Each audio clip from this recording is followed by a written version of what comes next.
এই মুহূর্তে রয়েছি দাসপুরে তৃণমূল কংগ্রেস প্রার্থী আশিস উদয়দে মহাশয়ের সাথে। দাসপুরের দল আপনার উপরে ভরসা রেখেছে, সরকারের চিরাচরিত উন্নয়ন ছাড়াও দাসপুরের মানুষের জন্য আপনি কি ভাবছেন? প্রথমেই আমাদের দলের সম্মানীয় সভানেত্রী মমতা বন্দ্যোপাধ্যায়ের কাছে আমি কৃতজ্ঞতা প্রকাশ করি, কারণ তিনি আমার উপর ভরসা রেখেছেন।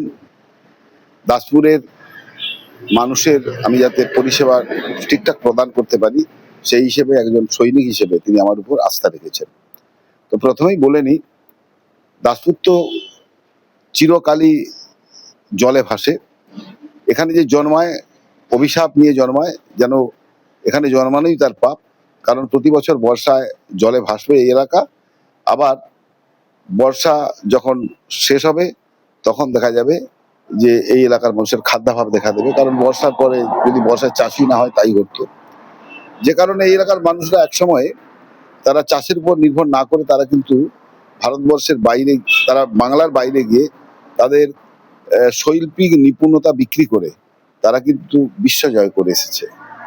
সেটা আমাদের দাসপুরের মানুষ তারা।